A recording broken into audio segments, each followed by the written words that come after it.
दोस्तों बात करेंगे आज रशिया कैसे भारत से धीरे धीरे दूर जा रहा है। उसकी आज एक जीती जागती मिसाल तब हमारे सामने आई जब रशिया का जो ऑफिशियल मीडिया है जिसे स्पुतनिक मीडिया कहा जाता है, उसने पहली बार अरुणाचल प्रदेश को इंडिया एडमिनिस्ट्रेटेड स्टेट का नाम दे दिया। अब ये इंडिया एडमिनिस्ट्रेटेड स्टेट कुछ इस किस्म का है जैसे कि Chinese administrated Kashmir, India administrated Kashmir, या आप कह सकते हो ताइवान एडमिनिस्ट्रेटेड जो एरिया है ऑफ चाइना। ये इस किस्म की जो चीजें हैं, इसका मतलब अरुणाचल प्रदेश को रशिया ने पहली बार डिस्प्यूटेड कैटेगरी में डाल दिया कि ये डिस्प्यूटेड कैटेगरी है between China and India. This is something unprecedented.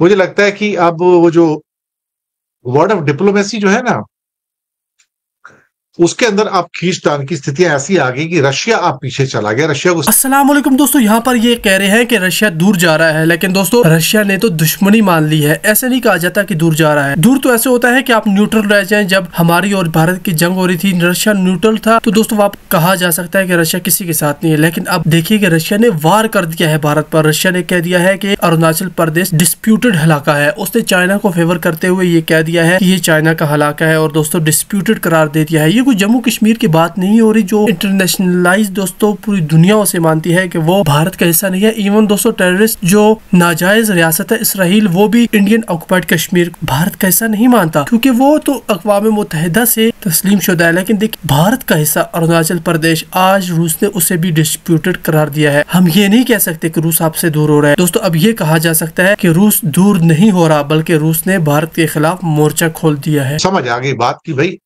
मामला कुछ खराब है। और इवन S-400 जो आज से 2-3 साल पहले 3 दे दिए गए थे, 2 अभी तक पेंडिंग पड़े और देने का नाम नहीं लेता है। और उससे पहले चाइना को भी S-400 सप्लाई कर दिए। तो पता लग गया कि भाई अल्टीमेटली जो दोस्ती किसके साथ में है। इसके बाद एक और चीज आती है कि बाहर दोस्त है, लेकिन फिलहाल सदा बाहर दोस्त भी लगता है कि चीन की ओर जाता हुआ नजर आ रहा है। क्या किया जाए, लेकिन सच तो यही है। लेकिन रशिया का मीडिया क्या कहते हैं कि चाइना की जो इस समय जो स्लाइसिंग स्ट्रेटजी है, और खास तौर से कुछ एरियाज को अगर आपको क्या कहते हैं विवादित बनाना हो, डिस्प्यूटेड बनाना हो, तो फिर आप उसको एक अलग अलग शब्दों से बुलाना शुरू कर देते हो।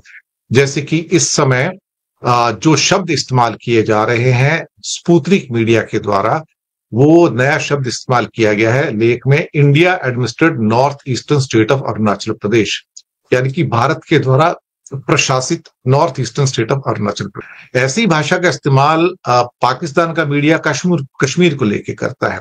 भारत भी एक्चुअली पाकिस्तान को लेके यही भाषा का इस्तेमाल करता है कि पाकिस्तान ऑक्युपाइड कश्मीर POK लिखता है। लेकिन रशिया ऐसा करेगा, वो भी अरुणाचल प्रदेश के बारे में करेगा, तो मुझे लगता है कि ये अपने आप में एक शायद बहुत बड़ा एक विदेश नीति के अंदर पैराडाइम शिफ्ट है, जहां पर उसकी जो नाराजगी है वो दूर दूर से नजर आ रही है। उसे लग रहा है कि भारत धीरे धीरे जिस किस्म से अमेरिका के पाले में चला गया है और मुझे त्याग दिया है, तो ये एक किस्म का संकेत है कि भाई मैं भी आपके साथ नहीं खड़ा हूं, और UNO के अंदर भी आप मुझसे अपने लिए सो कॉल्ड, मैंने बहुत वीटो इस्तेमाल किए, अब मैं आपके लिए वीटो वगैरह इस्तेमाल करने वाला नहीं हूं। अब अरुणाचल प्रदेश तो भारत का अंग है, हालांकि चाइना उसको साउथ तिब्बत कहता है और कहता है कि मेरा ये इलाका सारा का सारा, लेकिन इस पर कोई बहस तो होती नहीं है।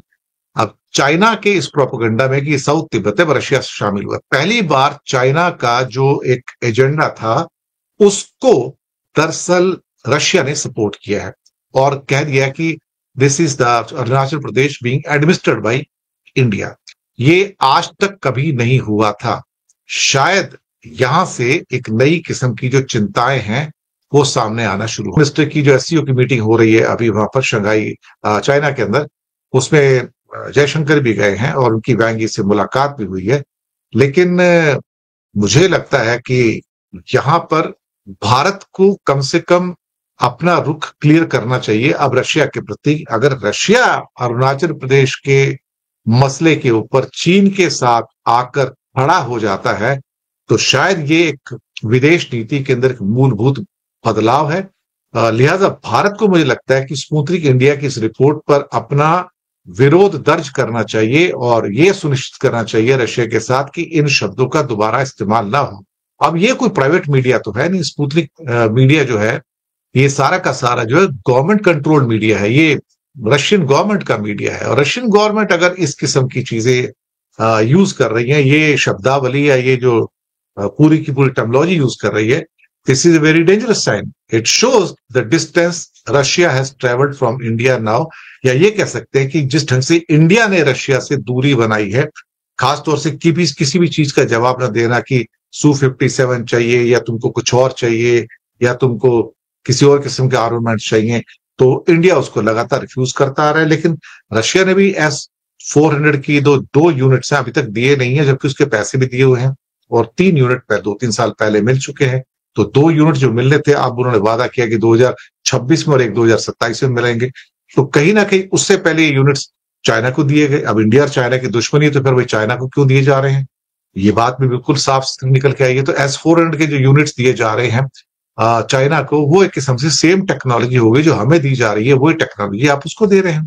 मैं ये समझ के चलता हूं कि ये हिंदुस्तान के लिए एक अच्छा खासा इस समय एक बहुत बड़ी चुनौती आकर खड़ी हो गई है, और ये चुनौती जो है वो इतनी आसान होने वाली नहीं है। आसान इसलिए नहीं होने वाली है कि भारत ने दरअसल बहुत सारे प्रतिबंधों का सामना करते हुए, जो काटसा के प्रतिबंध थे अमेरिका की ओर से, उसका सामना करते हुए उसके बावजूद भी 5 यूनिट इसके बुक किए, लेकिन अभी तक 2 की डिलीवरी नहीं हुई है। 2018 में समझौता हुआ था, इसमें 35,000 करोड़ का समझौता था, लेकिन अब सुनने में आया कि इसमें चाइना फैक्टर है कि चाइना नहीं चाहता कि बाकी के 2 यूनिट इंडिया को टाइम से मिल पाए, और वो अगर मिलना भी है तो बहुत लंबी डिले करके उनको।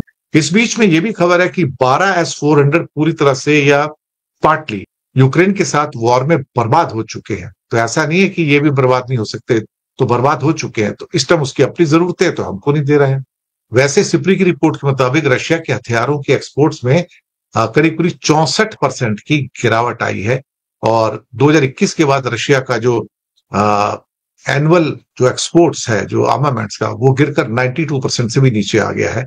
तो ये अपने आप में शायद ये संदेश दे रहा है कि जो उनके क्लोजेस्ट जो एलाइज हैं उनको भी रशियन सिस्टम पे अब भरोसा नहीं रहा है, और भारत के द्वारा भी Su-57 यानी कि सुखोई 57 को ना लिए जाना या उसके बारे में कुछ एश्योरेंस ना दिए जाना, मुझे अब प्रतीत हो रहा है कि भारत भी शायद टिट फॉर टैट तो कर रहा है, लेकिन यहां पर अरुणाचल प्रदेश के मामले में खासतौर से इस ढंग से सारी बातें कह देना, ये तो भारत के लिए एक किस्म से काटे तो खून वाली बात है। मैं ये भी समझ के चलता हूं कि इस किस्म की जो चीजें हैं वो अपने आप में काफी महत्वपूर्ण है, और बहुत इसको डिप्लोमेटिकली डील करना चाहिए, क्योंकि संबंध बिगाड़ने की जरूरत नहीं है।